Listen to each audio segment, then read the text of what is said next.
Con el COVID en carne propia, y tenemos algunos que están aquí, varios, y por los que damos gracias a Dios que salieron adelante y que están hoy aquí con nosotros. Detrás de la presencia de esa misma enfermedad, la batalla más grande que tuvieron algunos de ustedes, y nos lo han dicho, fue en el momento en que supieron que el COVID estaba presente en sus cuerpos. El primer pensamiento que vino fue: me voy a morir. Y batallaron con el espíritu de muerte de frente. Nuestros pensamientos son poderosos porque van a determinar a dónde llegamos en la vida, dependiendo de cómo nosotros manejamos nuestros pensamientos. Avanzamos en la vida o nos quedamos pegados. Saúl fue el primer rey en Israel, la primera persona que viene como respuesta a la petición de Israel de tener un rey, y lo tienen. Y la Biblia lo introduce como el hombre más esbelto, más alto que había en Israel. Nadie superaba la altura de él. En lo físico era el hombre más alto que había, pero en sus emociones, delante de sí mismo, era el hombre más pequeño que existía. Y esa inseguridad para verse a sí mismo, para interpretar sus capacidades, lo tumbó. Nomás recibió la primera misión que Dios le dio, que fue ir a vencer a unos enemigos de Dios, y ya en esa primera misión estuvo acabado. Desobedeció al Señor literalmente en 2 ocasiones, abiertamente. Y cuando el profeta le había dicho: espera que yo venga a tu encuentro para que podamos ofrecer un sacrificio a Dios, y entonces ustedes van a poder hacer su trabajo, Saúl no pudo esperar. ¿Y saben por qué no pudo esperar? Porque le tuvo más temor a la gente que a lo que Dios le había ordenado. Y cuando el profeta lo confrontó, le dijo: es que me preocupé porque mis generales y mis soldados se iban, y me preocupé y tuve miedo. ¿Miedo de qué? Miedo de perder a la gente, miedo de no complacer a la gente, porque él estaba esperando a un profeta al que le agarró tarde. Y en esa primera misión se vino al piso. Y en las palabras del profeta, cuando lo confronta, el profeta le dice: ¿cuál es la razón? La razón de su falla es, le dice: basta, escucha lo que el Señor me dijo anoche. ¿Qué te dijo?, preguntó Saúl. Y Samuel le dijo: aunque te tengas en poca estima, ¿acaso no eres el líder de las tribus de Israel? El Señor te ungió como rey de Israel, te envió con una misión. Y están viendo aquí la frase, es muy fuerte. Está diciéndole: ¿qué es lo que te pone a tambalearte delante de un reto? ¿Que la gente se vaya? ¿Que la gente no te apoye? Pero ¿quién eres tú? Tú no eres el jefe de las tribus de Israel. ¿Qué temes tú si Dios te ungió y te dio una misión? Tu capacidad no viene de que la gente guste de ti o te apoye. Tu capacidad viene que Dios dijo: tú eres el rey de Israel, estoy contigo, te ungí, dale, yo voy contigo. Eso determina tu capacidad. Tu capacidad no la determina lo que la gente diga. Tu capacidad no la determina que la gente vote por ti o no vote por ti. Tu capacidad viene del que dice: tú eres hijo del Dios viviente, tú eres hija del Dios viviente, tú vas y haces lo que yo te digo y voy a estar contigo. Pero él no creyó. ¿Por qué? Porque su inseguridad era tan grande. Dice una traducción por ahí en otra parte que Saúl se veía de menos a sí mismo. Esa inseguridad vino de un pensamiento. Y ese pensamiento que Saúl decidió abrigar por tantos años y de tantas formas, terminó siendo un bloqueo al llamado de Dios en su vida. Estamos diciendo, ¿se acuerdan ustedes cuando Pablo habla en el Nuevo Testamento y dice que nuestra lucha no es contra carne ni sangre, sino contra principados y potestades, con huestes espirituales de maldad en lugares celestes? Él habla de esa lucha espiritual que todos los cristianos tenemos que reconocer que batallamos.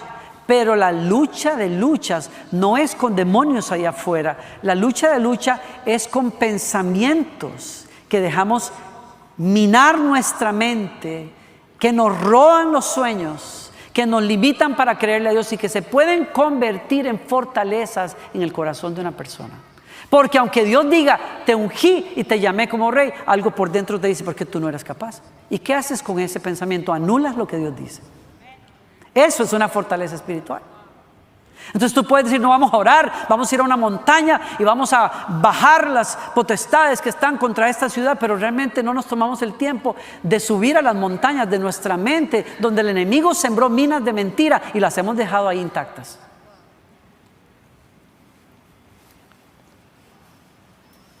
Y ese es el punto, como tú te veas a ti mismo determina cómo te hables a ti mismo. Y esos pensamientos y esas palabras te van a impulsar en la vida o te van a amarrar. Tus pensamientos son poderosos. ¿Y cómo sé yo dónde están tus pensamientos? Cuando tú hablas. Cuando tú hablas se sabe de qué llenaste tu corazón.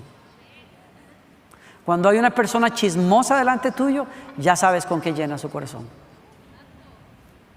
Cuando hay una persona negativa delante tuyo, ya tú sabes con qué ha llenado su corazón.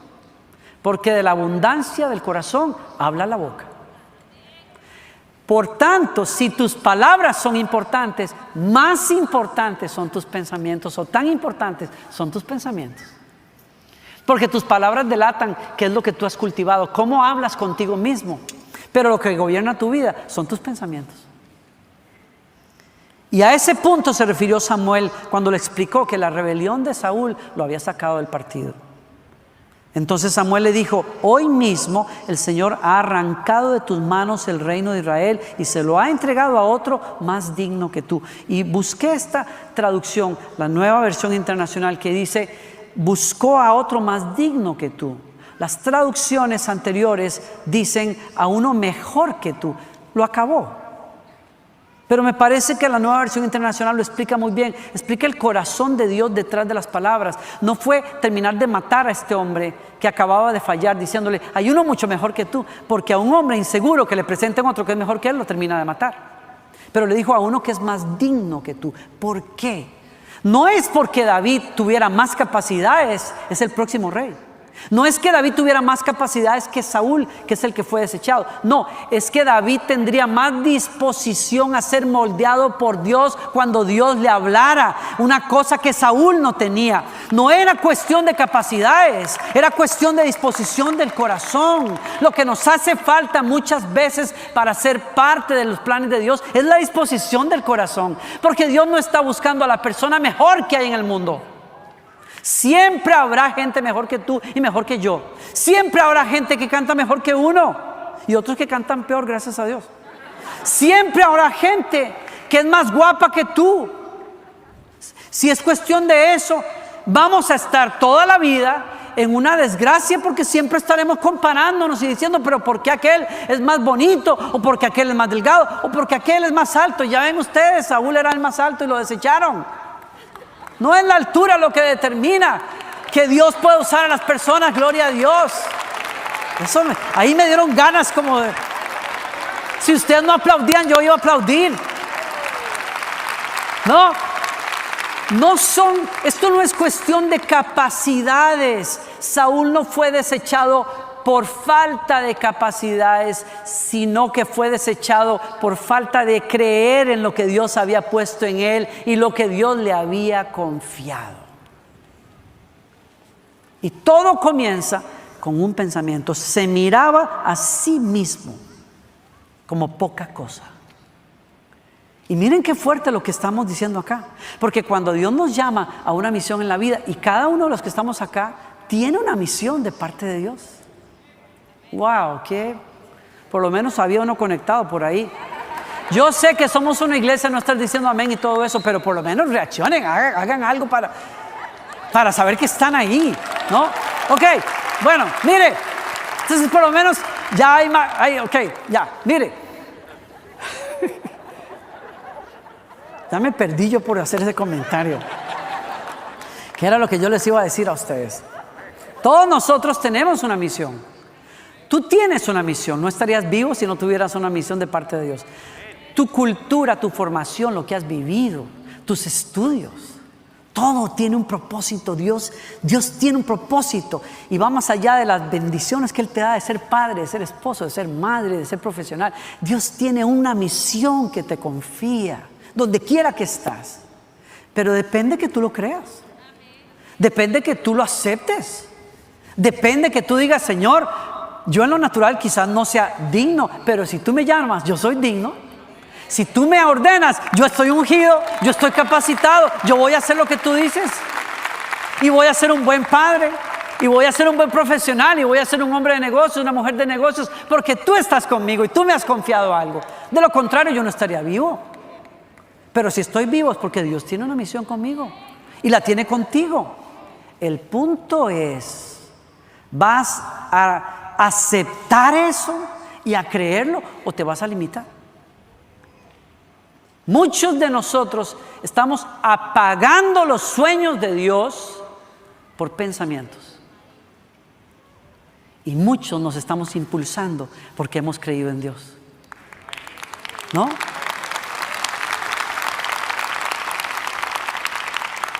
La capacidad de realizar esa misión, tanto para Saúl como para David, dependía de que ellos creyeran en la capacidad que les daba la orden de Dios. Uno de ellos pudo verla, otro no, y fue desechado. Y entonces Dios levanta a David, y levanta a David a quienes su papá o sus papás lo olvidan.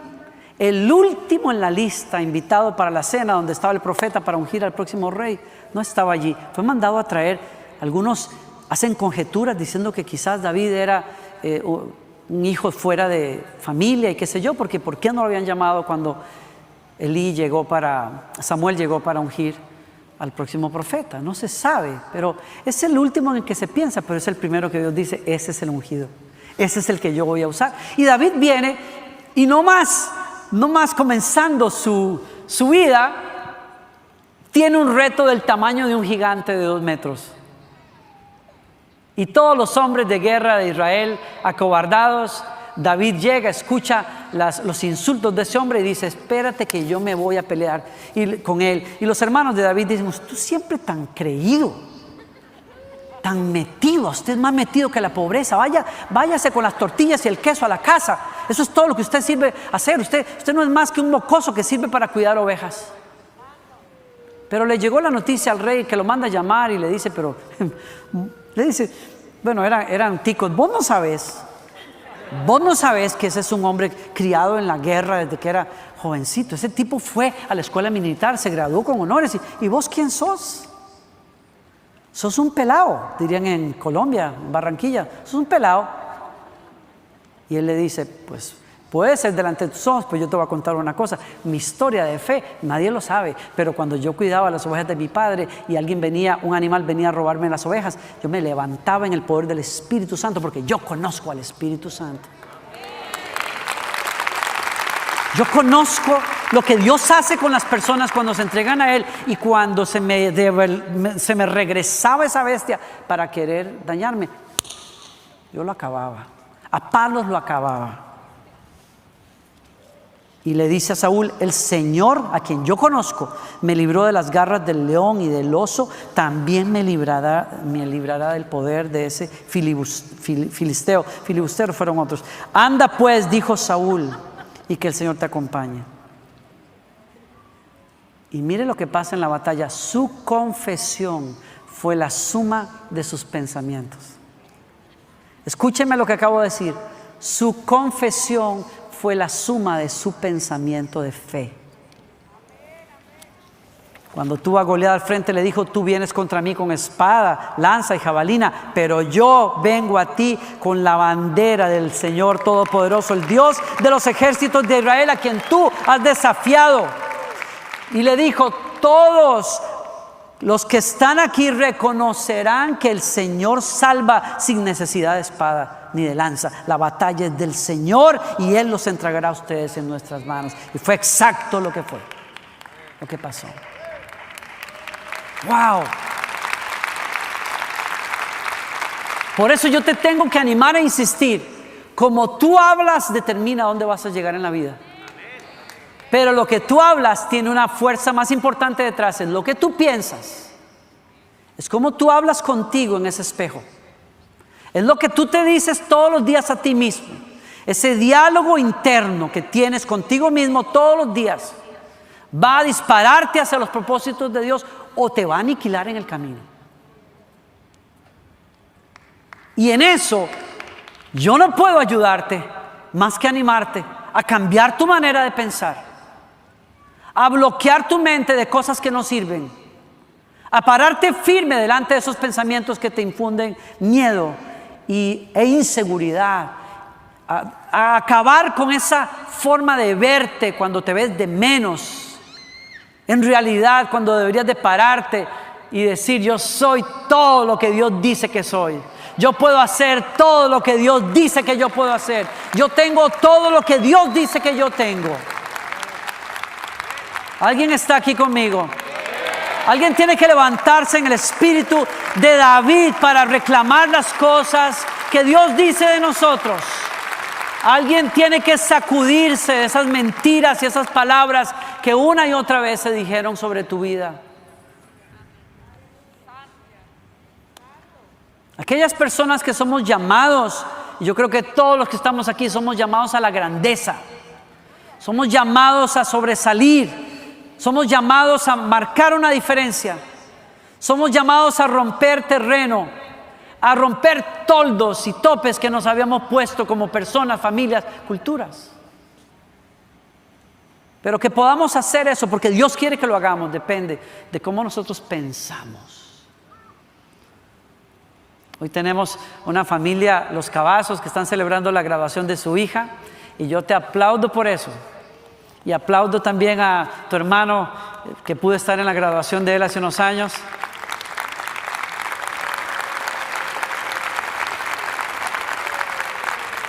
Yesenia se está graduando, se graduó con honores, en un doctorado, en una universidad, en un programa de doctorado que solo recibía a asiáticos y a norteamericanos. Ella es la primera latina que se gradúa.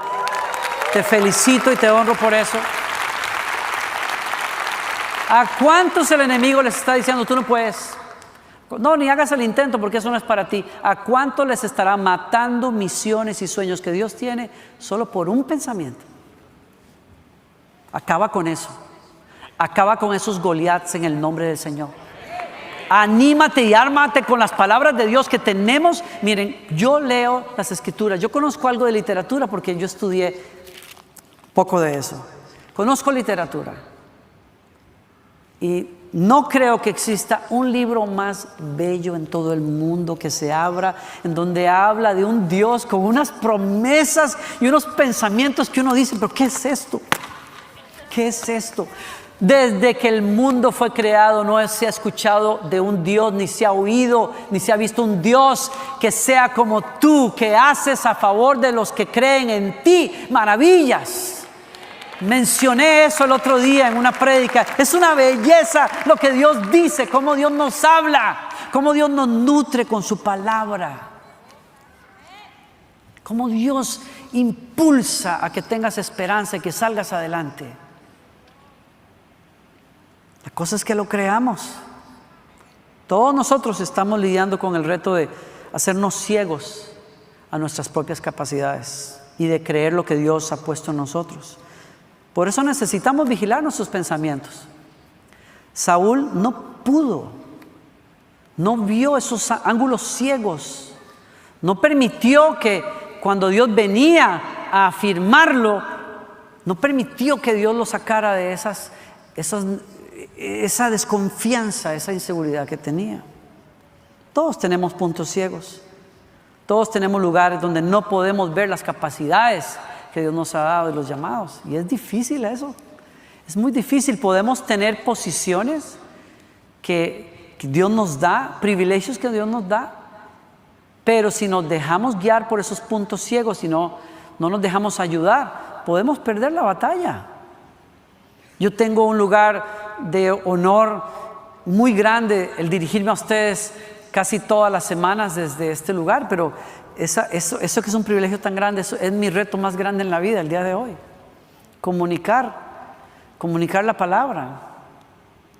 Y ni se diga en un mundo de internet donde yo escucho a predicadores tan extraordinarios todo el tiempo y me nutro de personas y predicadores que admiro, pero muchas veces cuando uno se baja de este púlpito uno dice: ay, Dios mío, mejor Y no estoy pidiendo cumplidos aquí a través de este comentario. Estoy siendo honesto con ustedes. No es fácil. Yo tengo la responsabilidad y sé que Dios me ha ungido para esto. Pero cuando uno es perfeccionista como yo lo soy, el perfeccionismo te lleva a los detalles. Quieres ser excelente en todo. Y cuando te das cuenta que te quedas corto muchas veces, te golpea muy duro. Son ángulos ciegos que todos tenemos. Nos pueden hacer chocar si no nos dejamos ayudar, si no nos ponemos pilas. Por eso te he aconsejado, número 1, ¿cómo lidiamos con estos ángulos ciegos que todos tenemos? ¿Cómo hacemos con eso? La palabra del Señor. Vuelvo a decirte, acércate a la palabra del Señor. Hay gente que se acerca a la palabra del Señor para volarse garrote. Bueno, es parte del mismo problema, sí. Hay gente que se acerca. Yo no sé si a ustedes les ha pasado. A mí me ha pasado que, les explico, que he abierto un día la Biblia, por ejemplo, y comienzo a leer una de las profecías. Hoy en la mañana estaba leyendo la Biblia y lo que leí fue la profecía del Señor contra Tiro y Sidón. Y comienzo a leer aquello y dije, ay Dios mío, si yo estuviera enfermo del corazón y leo esto, digo, ay Señor, el juicio de Dios va a caer sobre mí porque estoy leyendo esto, Señor, ¿qué me quieres decir algo? ¿No? ¿A alguien le habrá pasado eso? A mí me ha pasado algunas veces, me pongo a leer algo en la Biblia así. Y como no tenemos mecanismos para interpretar bien la Biblia a veces, o cuando tenemos un corazón enfermo, nos mata. Y hay gente que busca, dice, Señor, aleluya, háblame, dame duro, Señor. Y, ¡pum! ¡Pa! Y ¿saben qué pasa? Yo todavía me admiro cómo hay grupos cristianos en donde los púlpitos se usan para herir y golpear a las personas y darles duro, y los lugares están llenos. Es que a la gente le gusta que le huelen garrote. Mi filosofar me lleva, yo le doy vueltas por todos lados y a la conclusión a la que yo llego es, a la gente le gusta que le huelen garrote. ¿Saben por qué? Porque estamos tan acostumbrados a herirnos a nosotros mismos que lo mejor que nos puede pasar es un predicador que nos golpee bien duro. Y ahí decimos, gloria a Dios. Ahí sí hay unción, aleluya. Ahí me están dando duro, gloria a Dios. Así me gusta. Sí, claro, porque estás acostumbrado al garrote. ¿Te identificas?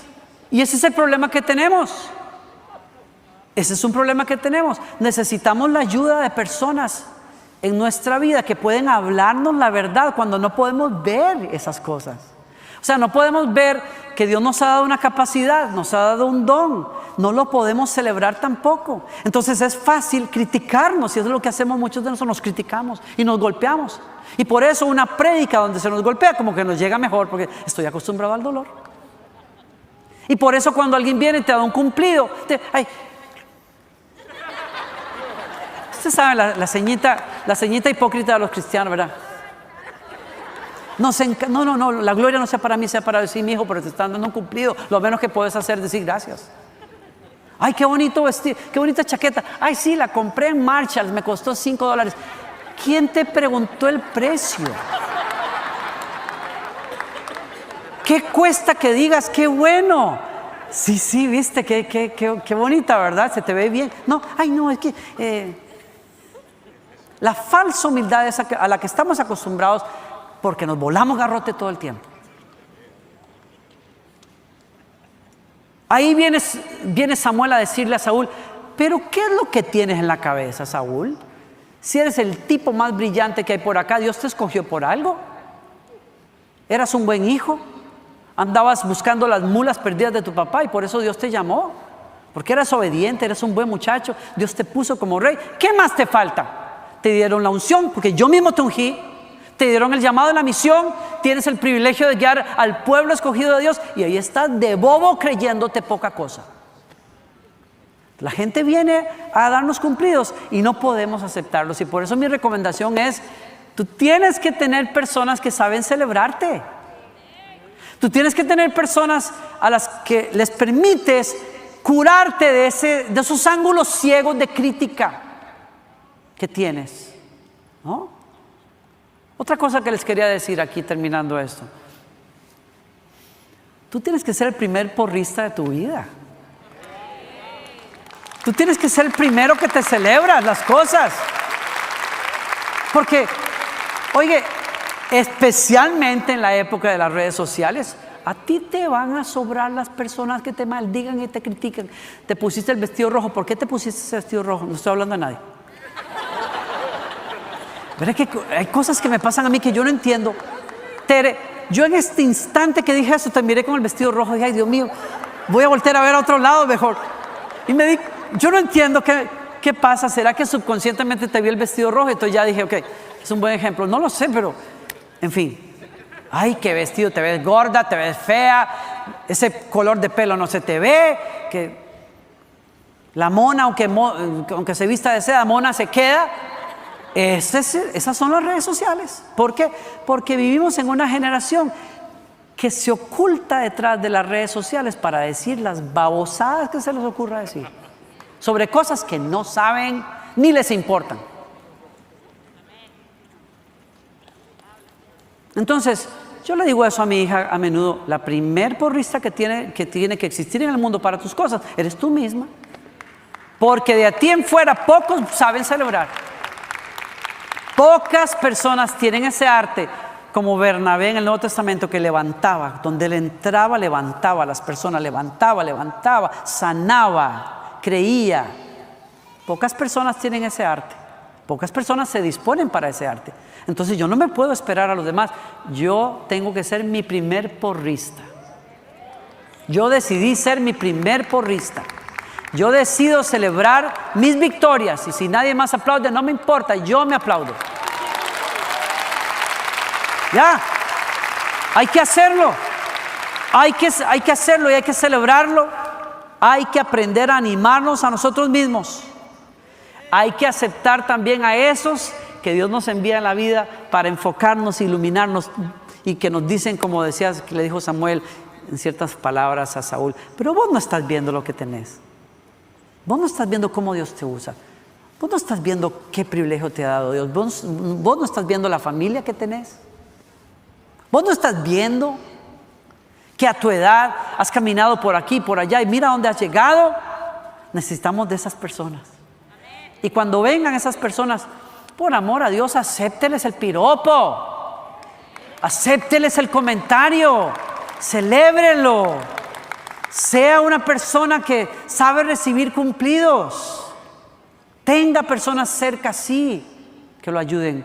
Y también tenga personas cerca suyo que saben también calibrarlo, porque esa es la otra cosa. Tenemos ángulos ciegos, sí. En esos ángulos ciegos nos vemos de menos, pero hay otros ángulos ciegos en donde andamos por allá arriba y necesitamos que alguien nos aterrice el globito, que nos lo estalle de vez en cuando para que nos ubique cómo es la cosa. No, porque somos seres humanos, todos nos equivocamos, todos somos propensos al orgullo. Usted no me diga que no, no, como lo dijo aquel señor hace años, el orgullo es como el mal aliento, todo el mundo lo nota menos uno que lo tiene. Por eso es que uno necesita gente que ve los ángulos ciegos y le dice a uno: mijo, échate algo porque la cosa está seria, ¿no? Porque todos los tenemos. Ahí está David, y ahí es donde yo veo, miren, en el momento más delicado de la vida de Saúl, Dios le envía a David. Y David mata al gigante, y Saúl ve la gracia de Dios en su vida y lo pone como el general de su ejército, y donde quiera que Saúl lo mandaba, David iba, lo obedecía y tenía victoria. Y la gente entonces cantó: Saúl mató a sus miles, David a sus 10,000. Y luego me dijo: ah, caray. Y equivocó, porque Dios le había traído a su equipo a un hombre que lo iba a hacer más fuerte. No entendió que el que entraba iba a ser a su equipo un equipo vencedor. Lo que vio fue competencia y quiso matarlo. Los celos y la envidia entraron y ahogaron el propósito de Dios en ese equipo, que era un equipo de victoria. Cuando Dios trae un miembro a un equipo, cuando es Dios el que trae un miembro a un equipo, es para hacerlo un equipo de vencedores. Es para hacerlos más fuertes. Es para que tengan más conquistas en el reino de Dios. Para eso es un equipo. Para eso Dios pone piezas que Dios sabe cómo ordenar. Yo no entiendo cómo fue que pasó esto de Tales, pero cuando él me dijo hace años, ahí hincado llorando, estaba en el piso, en una reunión donde él iba a predicar, creo, Y se levantó y me dijo, Dios me dice que yo tengo que estar acá. Y yo, bueno. Y 4 meses después me dijo, pastor, Dios me dijo que yo tengo que estar bajo su pastoral. Y yo, bueno. Y me dice, ¿qué hago? Le digo, yo no sé. Pues Dios fue el que te dijo, pregúntale a él. Yo no estoy inventando esto. Yo le dije, pregúntale a él. Porque yo no puedo hacer nada. Es más, yo no sé ni qué quieres que haga. Yo no sé qué tengo que hacer yo. ¿Qué tengo que hacer yo? Si Dios te dice que tienes que estar bajo mi pastoral, pues ¿qué quieres que haga? Aquí estoy, yo estoy para servirte. No, no es eso. Es que yo tengo que servir a tu lado. Yo no puedo hacer nada. Ahora, yo te voy a decir lo que yo hice. Cuando Dios me dijo que tenía que venir a Lakewood, me dieran espacio o no me espacio, yo vine acá. Y cuando yo le dije, mi esposa y yo dijimos al Señor, nos vamos para allá, aunque no hay una plaza para nosotros, el Señor abrió la puerta. Y aquí estamos. Entonces yo le dije a Tales, a mí nadie me trajo en realidad, Dios me trajo aquí. Y salte Pedro, brinque Juan, yo estoy aquí. Porque cuando se trata de moverse con Dios, si gusta o no gusta, eso no es asunto mío. Eso cada persona tendrá que resolverlo. Yo vine porque Dios me trajo. Y yo tengo una misión que cumplir aquí. Y entonces yo me moví y le dije a él, muévete tú, yo no sé. Yo lo que sé es que el Señor le dijo a los sacerdotes, pongan los pies en el río y las aguas se van a partir. Fue todo. Y ahorita me lo recordó hace unos días. Usted me dijo eso y yo me moví. Por 2 años oraron y ayunaron e hicieron y deshicieron y lloraron y Dios los pasó por procesos y todo. Y cuando nos damos cuenta, ellos consiguieron su visa para estar en este país. Y se establecieron sin ayuda de nadie, sin conciertos y sin nada por 2 años. Yo no sé cómo han hecho ustedes por 2 años. Sin el presupuesto que tenían allá en su tierra, lo dejaron todo. Pero me dijeron, vamos a servir aquí. Como voluntarios vamos a estar aquí porque necesitamos estar bajo tu pastoral. Y aquí están. Entonces, ¿qué veo yo aquí?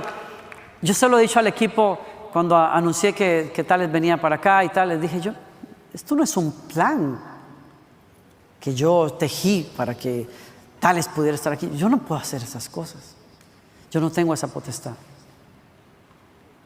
Dios lo trajo, lo celebro a él y a su familia como celebro a cada uno en este equipo porque son extraordinarios. Y a este equipo no puede entrar otra cosa que no sea buena. Porque es un excelente equipo. Es un excelente equipo. Yo no tengo otra cosa que pueda decir más que será porque Dios tiene unos propósitos increíbles para esta iglesia y a través de esta iglesia. Y por eso yo lo tengo que celebrar. Pero Saúl no lo leyó. Porque sus inseguridades dijeron, uy no, este es competencia, a este tengo que matarlo. Y se perdió el propósito de Dios. ¿Estás viendo eso? Por eso, termino acá. Hace rato dije que termino, pero es que tengo que terminar. Aprende a ser un porrista de los demás también. Porque cuando uno sabe valorarse a sí mismo, uno también aprende a valorar a los demás. Y cuando uno valora y celebra a los demás, ¿saben lo que pasa? Uno mata la envidia mata los celos, los mata, porque los sentimientos de la envidia y de los celos hay que matarlos. No mates al que es tu objeto de celos y de envidia. Mátate los celos y la envidia.